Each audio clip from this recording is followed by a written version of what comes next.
Alors, bon matin, chère Église. Toujours un plaisir pour moi, un honneur d'apporter la parole de Dieu et en particulier en ce dimanche là, de la fête des mères. Et j'aimerais, là, dès le départ, là, célébrer nos mamans spirituelles, les femmes dans nos vies qui ont été des bénédictions. Puis, je veux commencer là, par un mot tout particulier aux jeunes mamans qui subissent une pression particulière dans notre ère des réseaux sociaux. Vous savez, à voir aller certaines personnes, certaines influenceuses sur les réseaux sociaux qui rentrent dans leurs jeans pré-grossesse 30 secondes après d'avoir fini d'accoucher, qui trouvent le moyen de s'occuper d'un foyer avec 3 enfants, tout en gardant la maison propre dans un ordre parfait en tout temps, veille aux soins et au plaisir de son mari, fait son propre jus avec ses propres fruits,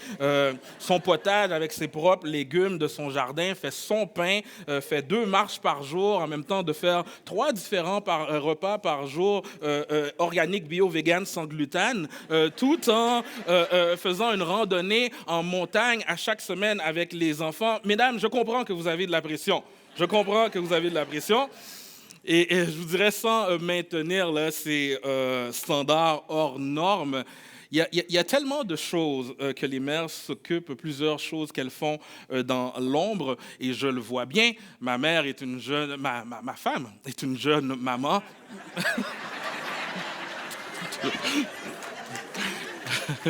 Je ne sais pas si ma mère est là en ce moment, bref.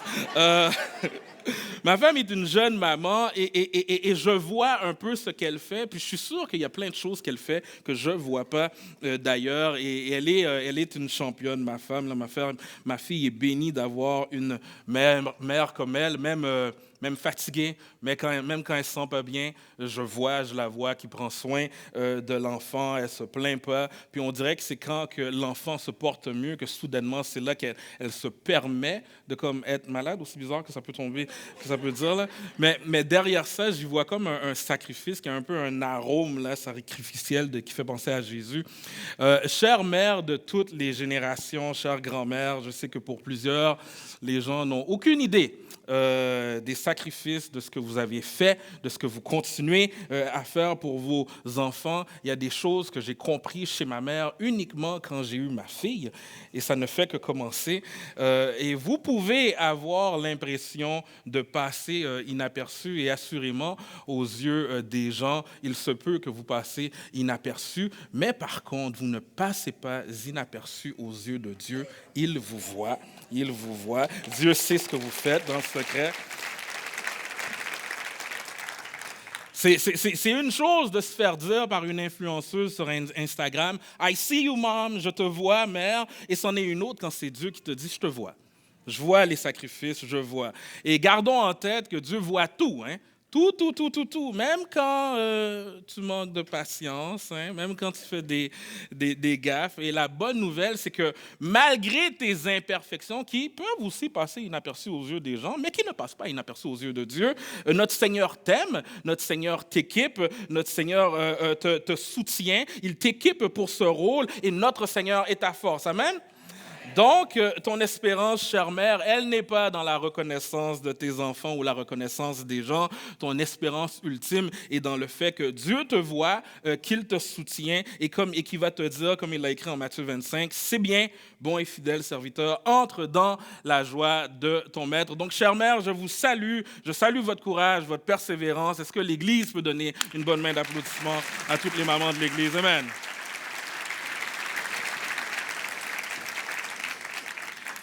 Et encore plus qu'une main d'applaudissement, j'aimerais prendre un instant pour prier pour vous. Est-ce que je peux?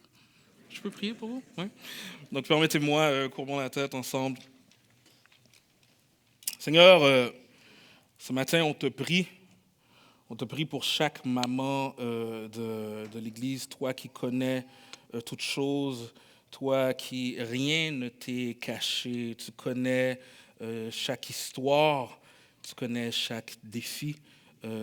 Toi qui vois celle que personne ne voit, toi qui, Seigneur, vois les larmes en cachette, on te prie pour ces mères. Merci d'être ce secours qui ne manquent jamais dans la détresse. On te prie pour les jeunes mamans, les mamans d'ados, les mamans qui ont des enfants adultes et même les grands mamans. On te prie de les donner grâce, force et sagesse pour chaque étape de ce rôle.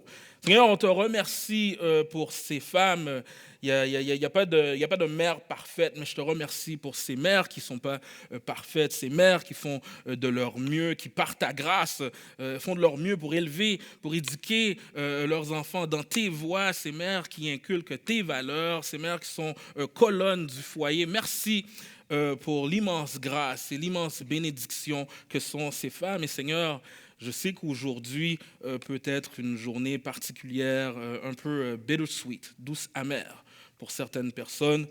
Peut-être qu'aujourd'hui, pour la première fois ou la deuxième fois, il y a des gens qui vivent cette journée avec un ombrage de deuil parce qu'ils ont vécu la perte de leur mère. Seigneur, puisses-tu te révéler comme étant ce réconfort, cette force et cette consolation pour ces personnes. Seigneur, je veux également te prier pour celles qui aspirent, qui désirent, qui prient pour être mère.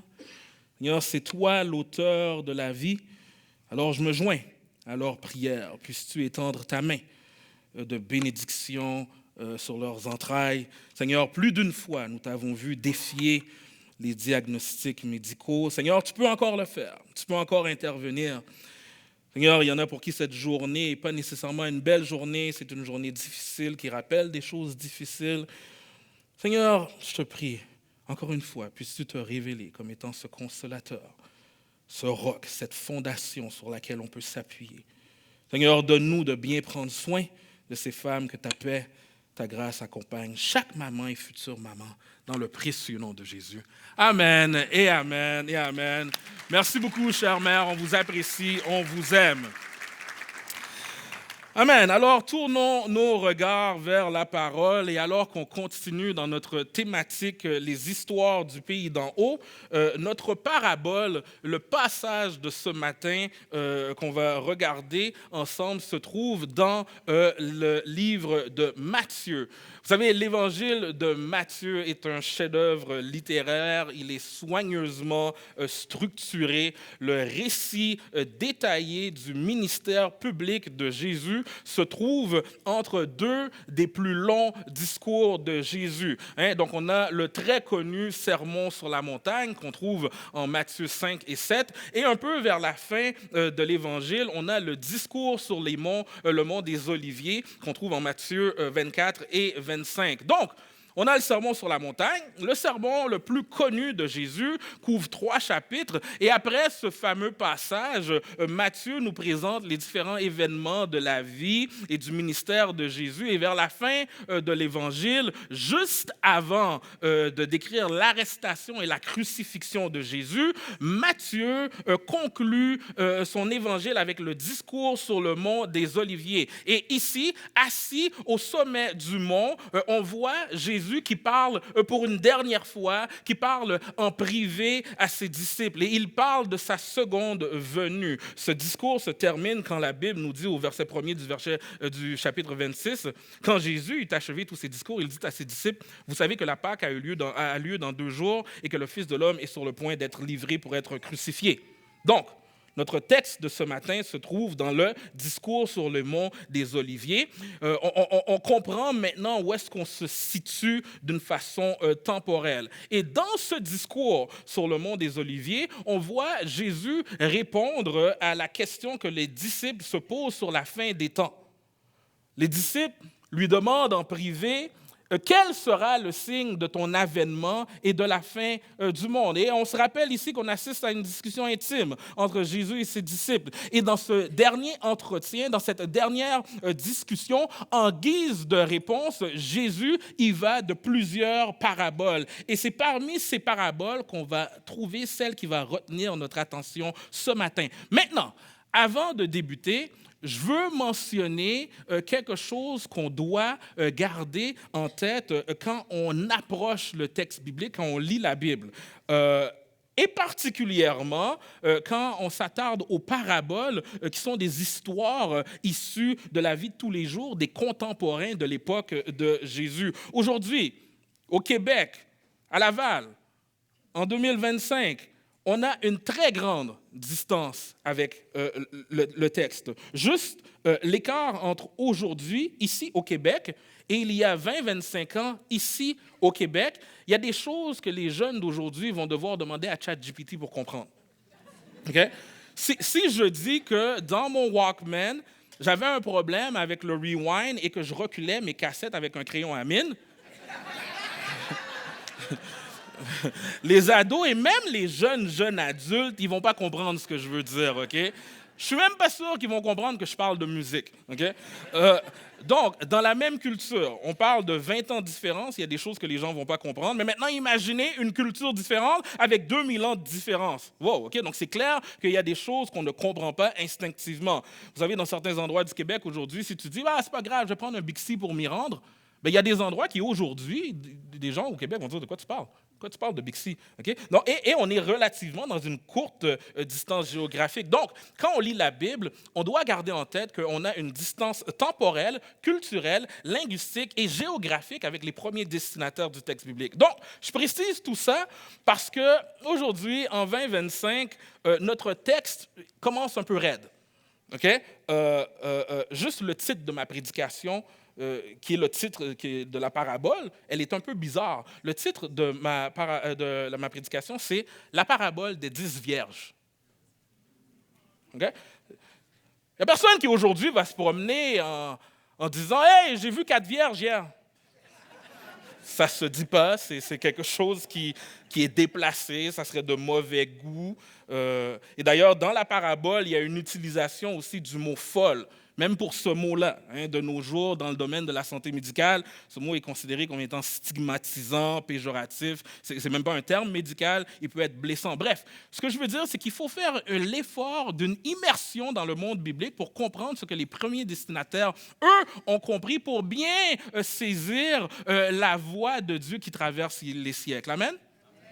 All right. Jésus raconte une parabole au sujet de 10 vierges. Maintenant, les théologiens s'entendent pour dire qu'il s'agit de 10 demoiselles d'honneur pour un mariage. Et par coutume, seules les filles non mariées, des jeunes filles vierges, servaient de demoiselles d'honneur. Et comprenant que cette parabole-là, il s'agit d'un mariage et qu'un mariage, à l'époque, c'était l'événement du village. C'était the place to be. Tu voulait être là. C'était une belle fête, une grande célébration. Et en plus, les historiens nous disent que c'était un cortège qui était inhabituellement grand. Donc là, ça suggère que Jésus ici décrit un mariage qui est un très grand mariage, un grand festin de noces. Ça indique qu'il y avait probablement issu de familles éminentes. C'était une occasion très, très, très importante. Mais maintenant, comme on va le voir, comme dans tout mariage, il y a des imprévus. Mais là, ce n'est pas juste un imprévu. Premièrement, il est où le marié? Ça, c'est spécial, ça. Moi, j'ai assisté, j'ai célébré plusieurs mariages dans ma vie. J'ai vu des trucs arriver. Mais où est le marié? Je ne me suis jamais posé cette question-là. Là, il commence à se faire tard, le marié n'est pas encore arrivé, puis tellement qu'il se fait tard que comme les demoiselles d'honneur commencent à s'endormir. Puis là, leurs lampes cérémonielles s'éteignent. Et là, parmi les demoiselles d'honneur, il y en a qui ont amené de l'huile en plus, il y en a que non. Bref, trêve de présentation. Permettez-moi de lire le texte. Voici la parabole que Jésus raconte. On va la lire en Matthieu 25, le verset 1 à 13. Si vous avez vos Bibles, tournez avec moi. Sinon, les versets paraîtront aux écrans. Matthieu 25, « Alors le royaume des cieux sera semblable à 10 vierges qui prirent leurs lampes pour aller à la rencontre de l'époux. 5 d'entre elles étaient folles et 5 sages. Les folles, en prenant leurs lampes, ne prirent pas d'huile avec elles. Mais les sages prirent avec leurs lampes de l'huile dans des vases. Comme l'époux tardait, toutes s'assoupirent et s'endormirent. Au milieu de la nuit, il y eut un cri « Voici l'époux, sortez à sa rencontre !» Alors toutes ces vierges se levèrent et préparèrent leurs lampes. Les folles dirent aux sages « Donnez-nous de votre huile, car nos lampes s'éteignent. » Les sages répondirent « Non, il n'y en aura pas assez pour nous et pour vous. Allez plutôt chez ceux qui en vendent et achetez-en pour vous. » Pendant qu'elles allaient en acheter, l'époux arriva. celles qui étaient prêtes entrèrent avec lui au festin de noces, et la porte fut fermée. Plus tard, les autres vierges arrivèrent aussi et dirent « Seigneur, Seigneur, ouvre-nous !» Mais il répondit « En vérité, je vous le dis, je ne vous connais pas. Veillez donc, puisque vous ne savez ni le jour ni l'heure. » Un mariage à minuit ponctué par l'arrivée tardive de l'époux, ça semblerait vraiment bizarre et désastreux dans la plupart des cultures aujourd'hui en 2025. Mais il y a plusieurs spécialistes qui s'entendent pour dire que le scénario que Jésus décrit ici n'est pas quelque chose de si étrange ou si improbable aux disciples. Okay? Ce que décrit la parabole, c'est le premier jour du festin de noces. Il n'était pas rare que les festins duraient plusieurs jours. L'arrivée de l'époux signale le début des festivités. Et comme la coutume le veut, les demoiselles d'honneur, équipées de leurs lampes, sortaient à la rencontre de l'époux et l'escortaient à travers les rues de la ville et du village jusqu'à la destination. Donc,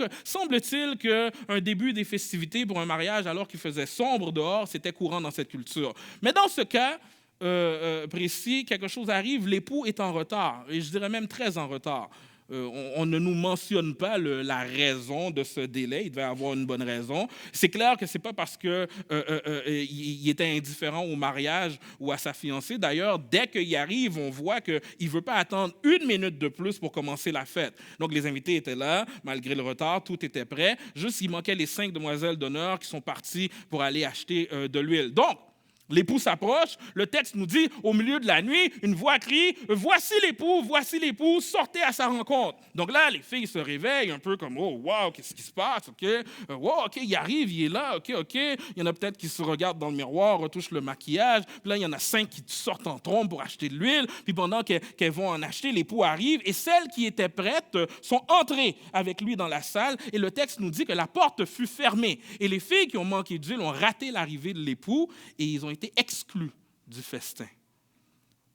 C'est le pasteur théologien John MacArthur qui va dire leur absence était source d'agacement compréhensible pour l'époux. Il était inexcusablement impensé de leur part de ne pas avoir apporté d'huile en premier lieu. Garder une lampe allumée était leur seul devoir. Leur irresponsabilité était similaire, voire pire, à la négligence de l'homme dans Matthieu 22 qui s'était présenté à un mariage royal sans être vêtu pour une telle occasion. C'était une insulte impensée à l'époux. OK.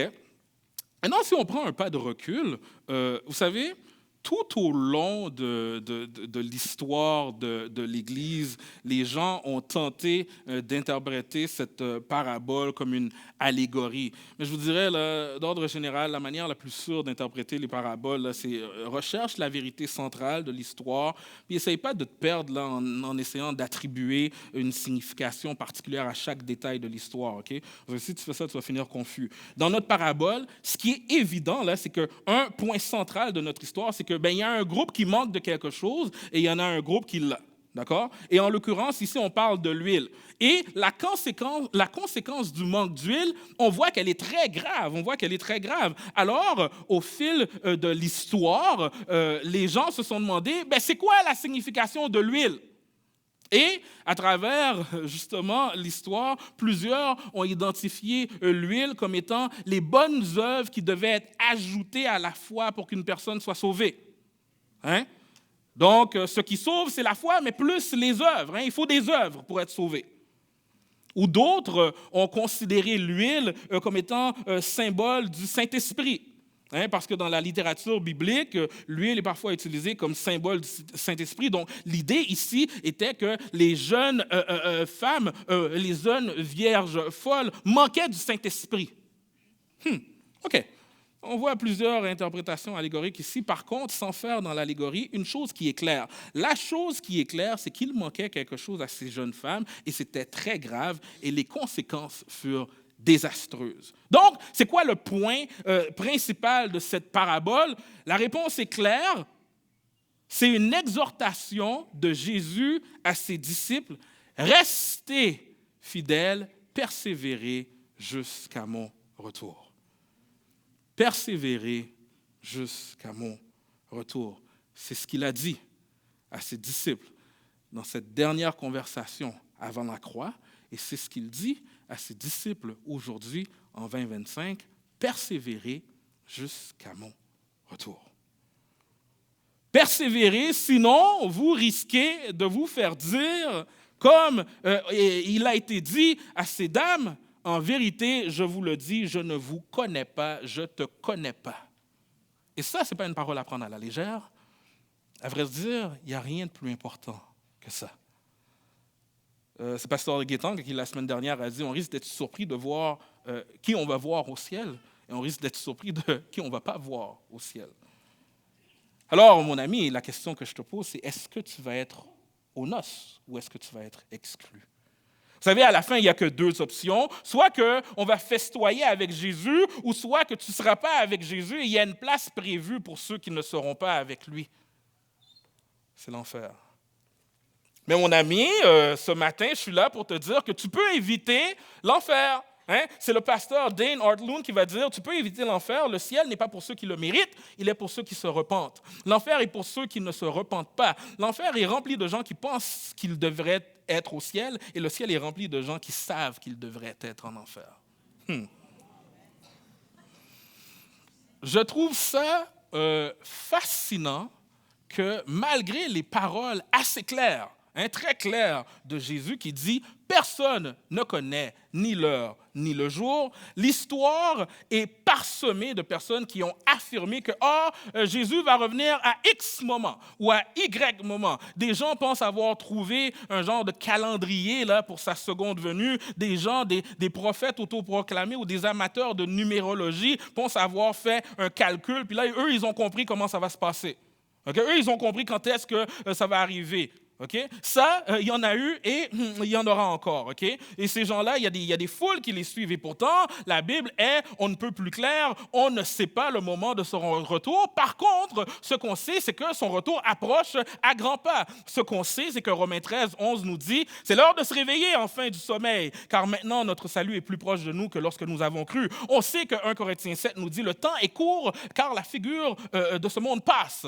Je ne sais pas quand est-ce qu'il revient, mais je sais que 1 Pierre 4 nous dit « La fin de toute chose est proche, soyez donc sobres et veillez dans la prière. » Justement, parce que tu ne connais pas ni le jour ni l'heure, mon ami, ne repousse pas à demain, sois prêt.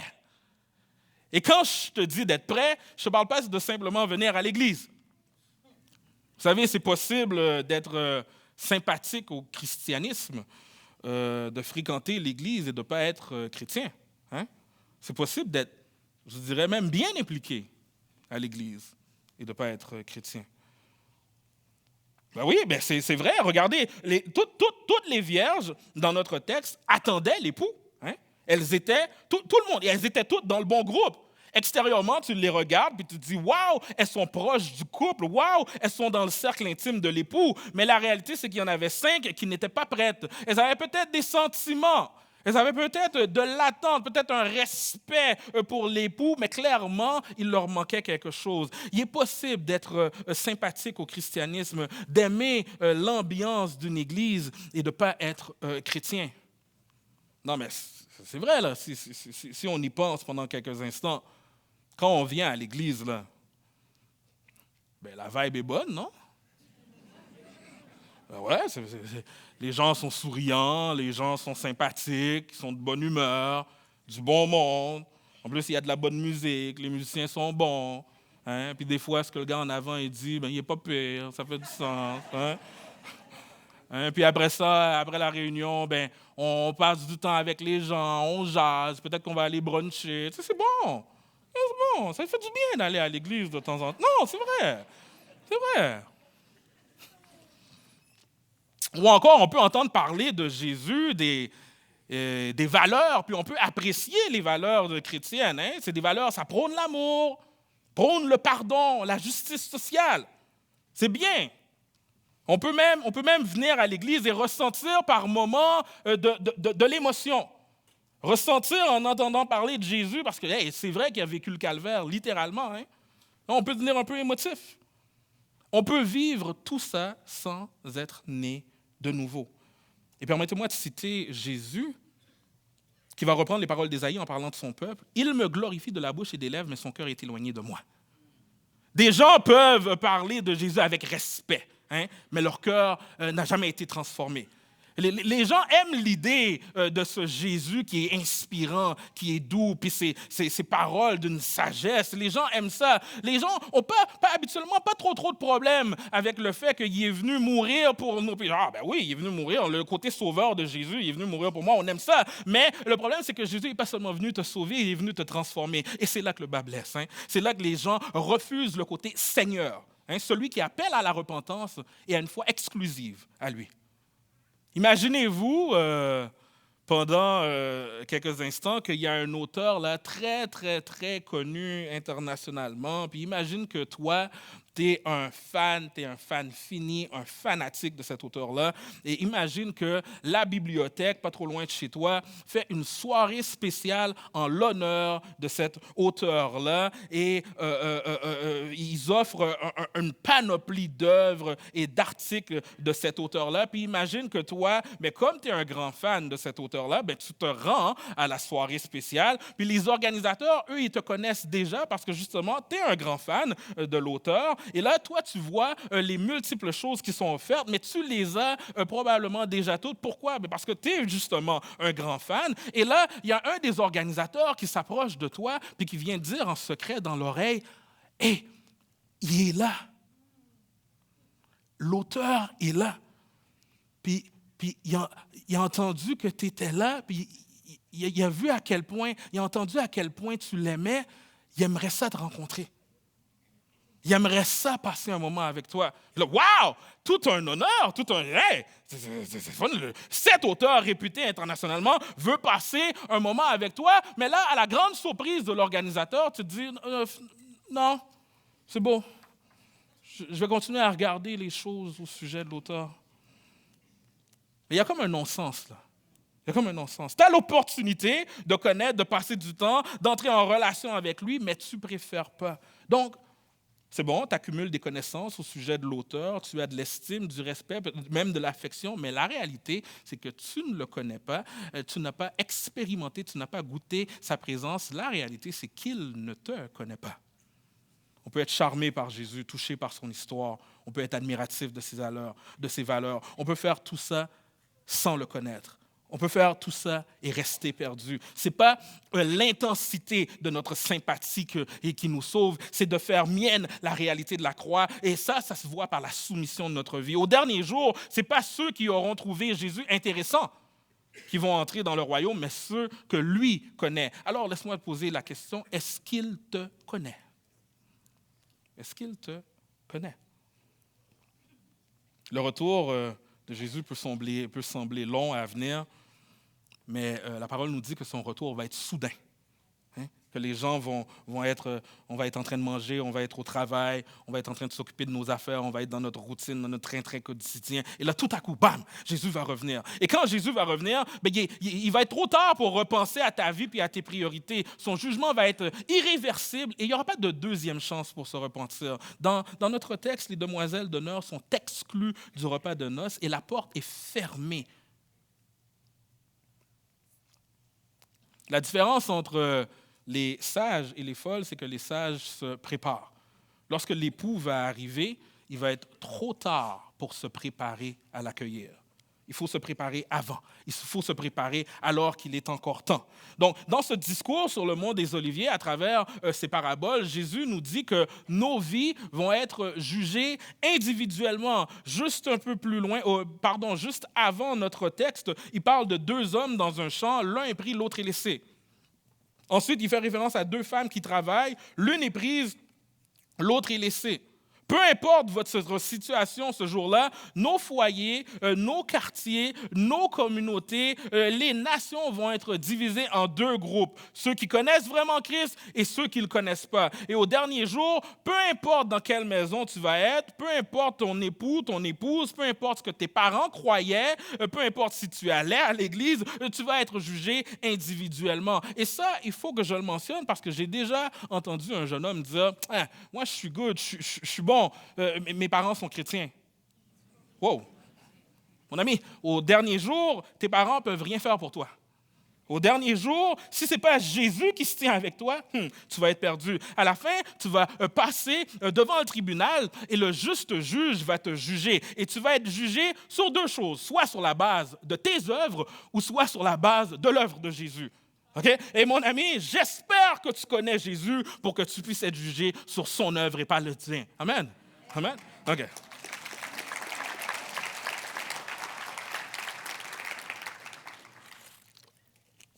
Son retour va être soudain. On va être jugé individuellement et son jugement va être irréversible. Alors, mon ami, tiens-toi prêt. Ça, c'est l'essentiel de cette dernière discussion que Jésus a avec ses disciples. Tenez-vous prêts. On doit être préparé parce que nos vies, parce que notre éternité, elle est en jeu et il n'y a rien de plus important que ça. Alors, permettez-moi 2 questions pour savoir si on est prêt. Premièrement, est-ce que tu es en train de veiller pour son retour? Hein? On doit considérer la nature inattendue du retour de Jésus. Dans une illustration qui est très frappante, juste quelques versets après notre texte, Jésus décrit sa venue comme étant celle d'un voleur dans la nuit. Le Nouveau Testament réutilise cette image à plusieurs reprises pour décrire le retour de Jésus. Et le sens de l'image, je pense qu'elle est claire. Si tu sais qu'il y a un voleur qui va venir chez toi, je pense que tu vas rester éveillé. Mais en tout cas, moi, oui. Okay? De même, les disciples, on doit veiller pour le Seigneur et leur vie devrait témoigner de notre réalité. Donc, à quoi ça ressemble concrètement? Qu'est-ce que ça signifie de veiller pour son retour? Vous savez, je me rappelle vers la fin de la grossesse de ma femme, quand elle était sur le point d'accoucher, on était prêts. Okay? Le sac de bébé était prêt. Les couches, les draps, tout le nécessaire. Le siège du bébé était déjà installé depuis quelque temps dans l'auto. Moi, je m'étais déjà habitué avec la poussette. Je pouvais te monter, démonter ça en quelques secondes. J'étais prêt. Okay? La chambre de bébé était déjà prête, peinturée, tout est beau, tout est... Je veillais, on veillait à ce que tout soit prêt pour que, boum, quand ça se passe, on est prêt. Tout était installé, on attendait notre fille. On avait hâte, on l'aimait déjà, notre fille. Frères et sœurs, à quelque part, dans le cœur du chrétien, il a hâte de voir Jésus.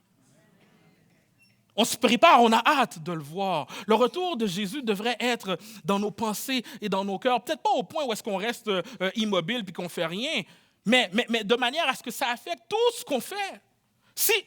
Si je prends soin de ma femme, c'est parce que Jésus revient bientôt, puis je ne veux pas qu'il me trouve en défaut de ne pas prendre soin de celle qu'il m'a confiée.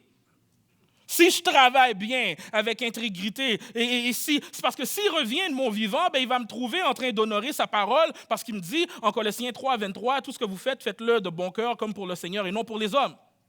Si je partage ma foi avec des gens, c'est parce que le temps est court et qu'il revient bientôt. Et quand il va revenir, s'il revient de mon vivant, je veux qu'il me trouve prêt. Alors, mon ami, est-ce qu'il te trouvera prêt?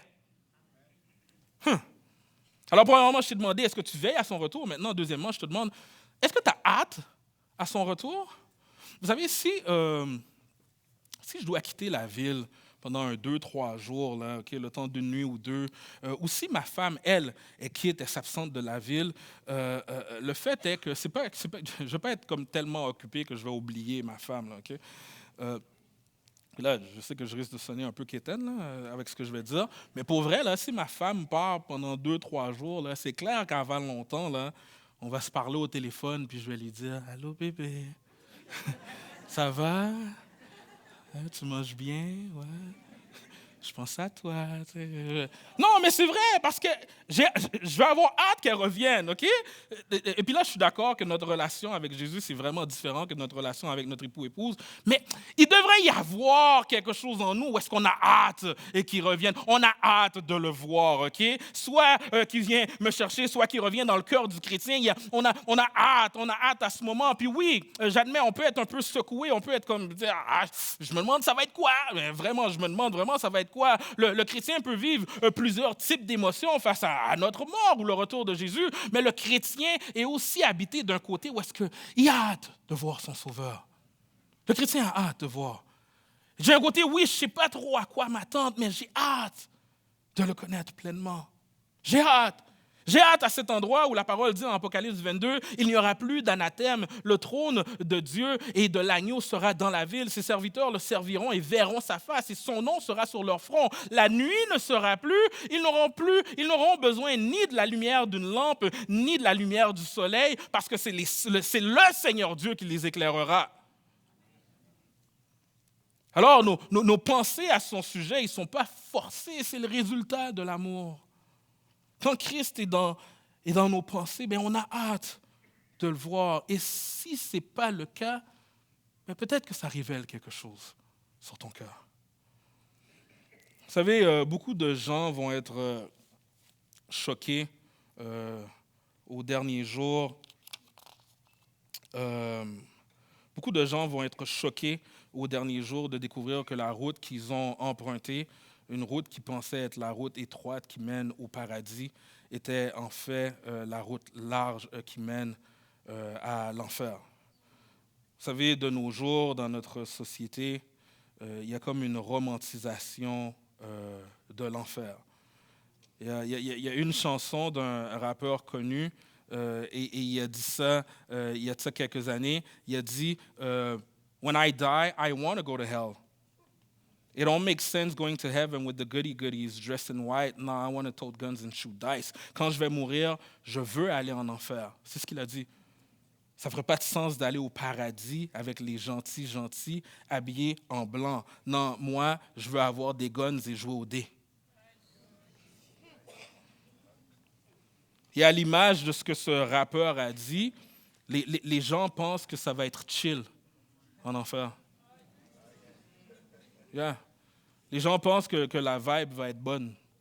Les gens pensent, on dirait là, que c'est la fête qui se passe. On dirait que les gens pensent que le diable va être comme le DJ là, en enfer. Là.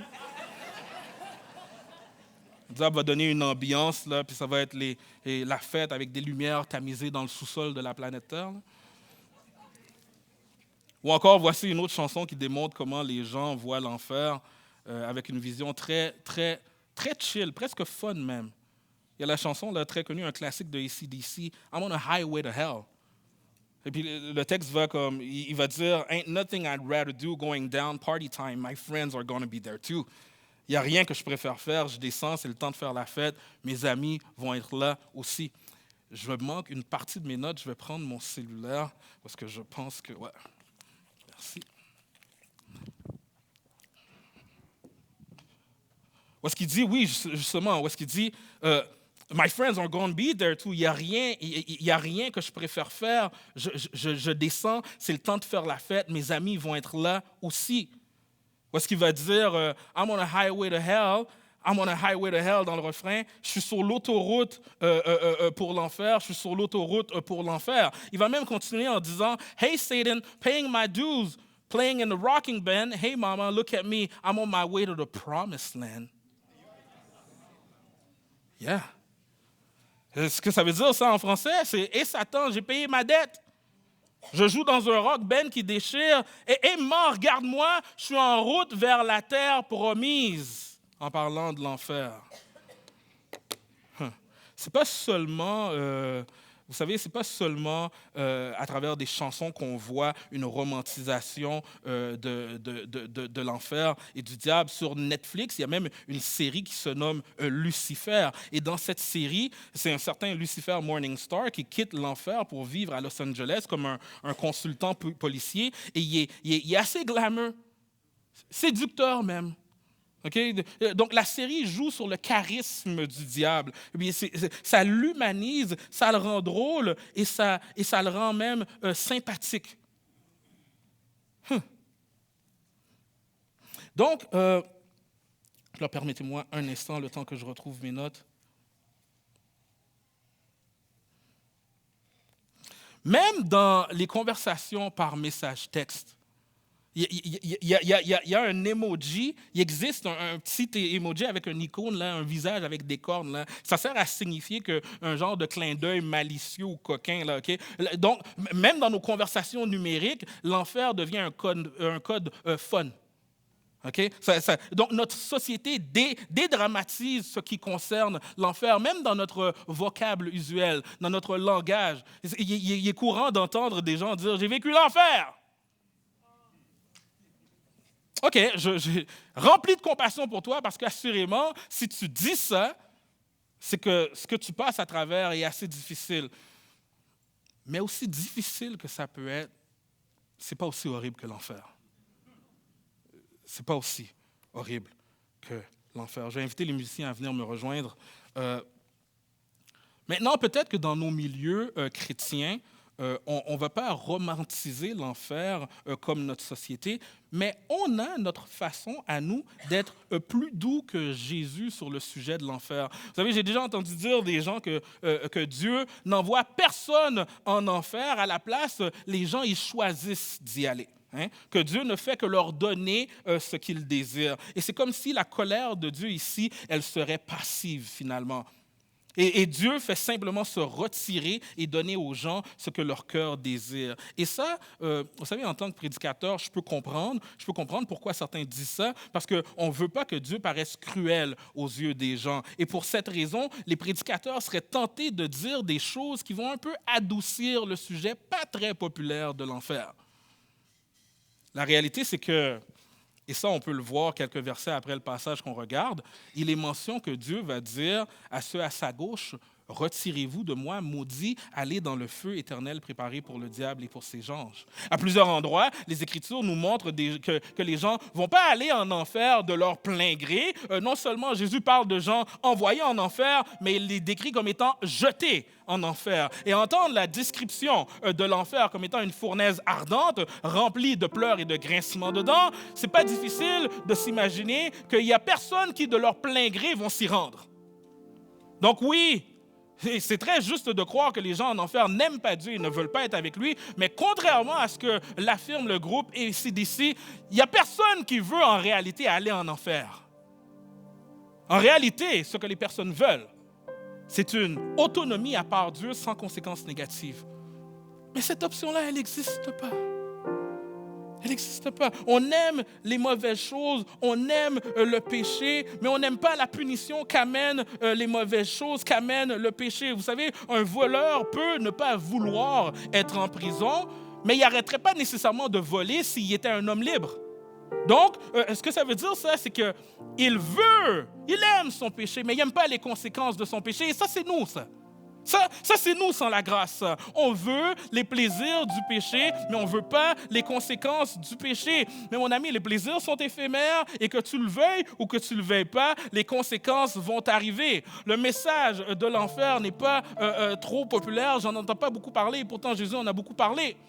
Et est-ce que ça se pourrait sincèrement que secrètement, on a peur que les gens de notre époque ne puissent simplement pas adhérer à l'idée d'un juge divin qui ordonne à ces gens de jeter des gens dans une fournaise ardente? Mes amis, frères et sœurs, vous savez, ça fait depuis longtemps que j'ai pris la décision de ne pas prêcher des choses qui me plaisent. Ça fait depuis longtemps que j'ai pris la décision de ne pas prêcher pour le bon plaisir des gens. Si vous pensez que dans cette église, on va vous prêcher quelque chose pour vous flatter dans le sens du poil, tu devrais peut-être considérer une autre église.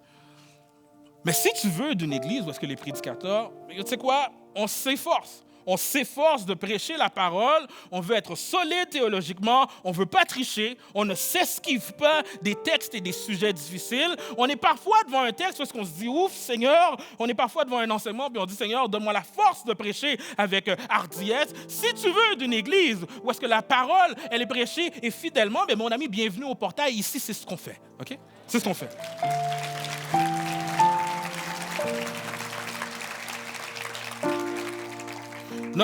Notre société va peut-être dire que comme c'est un vieux livre ça, mais nous on pense que Dieu parle à travers ce livre. Dans notre société, plusieurs vont dire c'est pas d'allure là que tu crois à ce genre de choses là. Ben mon ami, on va voir au dernier jour c'est qui aura pas d'allure. OK? Mon ami, j'aime mieux pas avoir d'allure devant toi que pas avoir d'allure devant Dieu, OK? Là, j'en entends plusieurs dire qui pensent, vous le dites pas trop fort, mais vous dites ouais, pasteur Ralph, prêcher sur l'enfer à la fête des mères. Tu as le sens du timing, pasteur, hein? Le sujet de l'enfer, c'est un sujet qui est difficile, c'est un sujet qui fait peur. Mais j'ai une bonne nouvelle. Il y a une bonne nouvelle. Il y a un jour un pasteur qui a dit, le vrai scandale de l'univers n'est pas que l'enfer existe et qu'il est mérité par tous, mais qu'il y ait un paradis offert à tous. Le même pasteur a dit, nous avons cette tendance à croire que la destinée par défaut de tout être humain, c'est le paradis et que l'enfer est réservé aux particulièrement mauvais. Mais en réalité, notre destinée par défaut, c'est l'enfer et le paradis est réservé à ceux qui ont l'honnêteté de le reconnaître et de se tourner vers le Christ.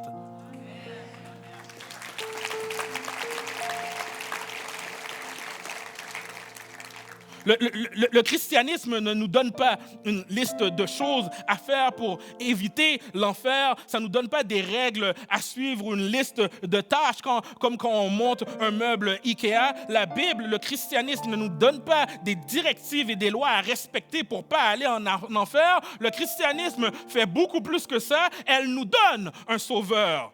Elle nous donne un sauveur. Et oui, en enfer, il y aura des pleurs et des grincements de dents. Mais si tu saisis l'œuvre de la croix, si tu saisis que tu es un pécheur fini, que tu mérites l'enfer, mais que tu réalises que Jésus a vécu l'enfer pour que toi, tu n'aies pas à le vivre, et si tu réalises que maintenant, tu veux vivre pour lui, le connaître, le glorifier, mon ami, tu ne vivras pas des pleurs au ciel, tu vas connaître la joie en abondance, des rires et la joie encore.